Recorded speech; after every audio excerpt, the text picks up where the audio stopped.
The Young Landlord by Walter Dean Myers. Chapter 13. When I went to bed, I didn't get to sleep easily, but I must have drifted off because the next thing I remember is waking up with a lot of commotion going on in the kitchen. It was the middle of the night, and at first I just ignored it. But then I went out to see what was going on. My father was sitting at the table, and he was really upset, and there was a telegram. I looked at my mom. "Your uncle passed away," she said. Early in the morning, there was a lot of confusion in the house. My mother was getting ready to go to work. My father was getting ready to go to West Virginia, where his brother had lived. Mom asked me if I would go with him. I didn't know my uncle, but how could I say no? If somebody dies, you're supposed to feel sorry for them. If you don't like them, or at least if you didn't like them when they were living, you were supposed to say it's okay now that they were dead. So I went with my father. He didn't say much on the way to the airport. I tried talking to him once in a while, but I didn't say or make a big thing of it. We took the shuttle from New York to Washington and then rented a car and drove to Martinsburg, West Virginia. It had started raining, and one of the windshield wipers, the one on my side, wasn't working too well. I imagine the water to be a map of the first one country and then another as the wiper changed the patterns on the window. One time, my father's voice was hoarse as he spoke. "Your uncle and me went down to the Veterans Hospital on a Saturday night. We didn't have anything in mind, really. We just wandered down there. A door was open, and we went in and walked on down the hall until we came to an office. There was a metal box on the desk in the office. Jerry opened it, and we saw it was a money box. There wasn't a lot of money in it, maybe $20 or so. Not enough to amount to much now, but it was a lot then. My father stopped talking and continued driving. Went along a fairly wide highway for a while and then turned off onto a smaller road. The house along the side of the road was neat but small and stood just off the edge of the road, as if they were waiting for something that might never come. What happened then? Then, my father took a quick look at me. Well, we hadn't had what you would call a planned meal for over a week. My father had gone over to Harrisburg looking for work, and we hadn't heard from him. To make a long story short, we took the money. We didn't say anything to each other, and we just took the money. He took some first, and then I took some. We went out into the hall and found that the door that we came in was locked. Somebody had left it open while they went out for something, but you had to have a key to get out. We went down the hall toward the hospital, and we saw a door that was open. We started going toward it when we suddenly heard someone yell. I turned and saw a security guard coming toward us. Jerry ran back down the hall toward the guard, and the guard grabbed him, and I ran out the door. I got home that night and waited for Jerry to come home, and he didn't.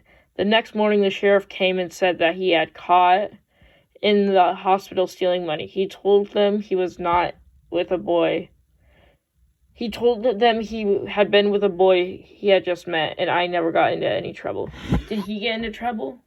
Not much, my father said. He got 2 months probation. Right after that, though, he quit school, started hanging around and drinking.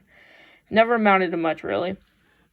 How come, I asked, if he really didn't get into any trouble? Guess he just looked for an excuse to give up, my father said, and we found one that night.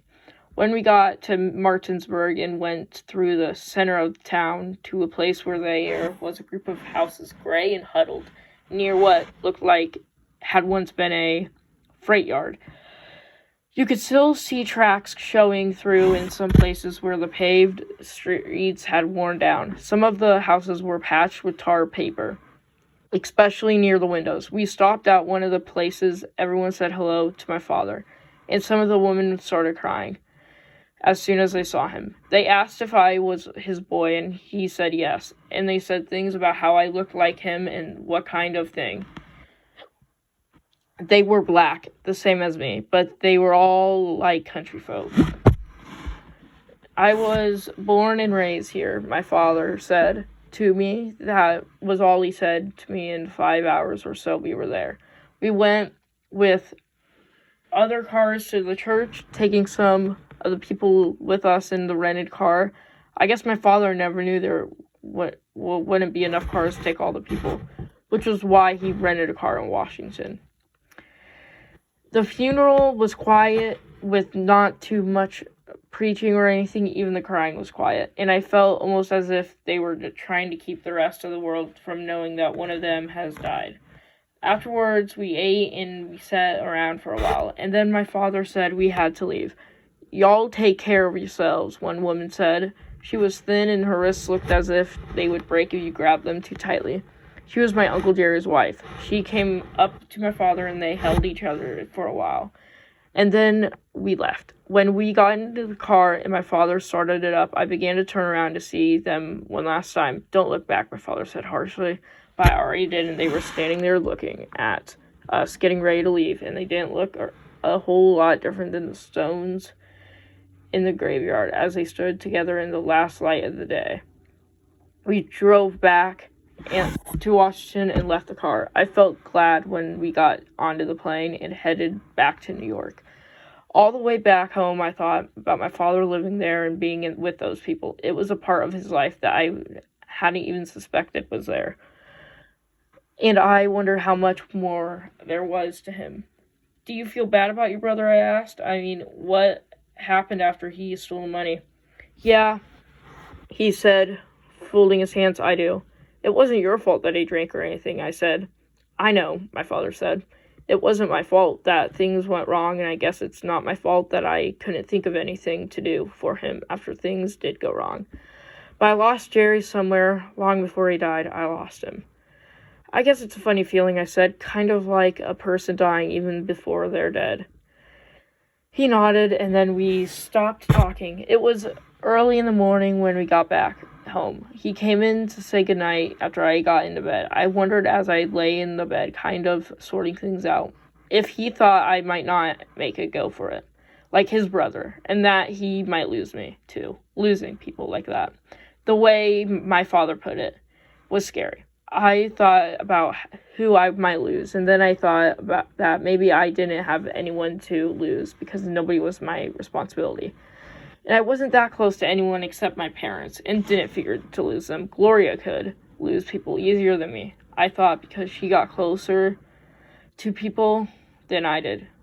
I didn't know if that was good or bad, and I really didn't want to think about it too much, because I didn't really have any answers.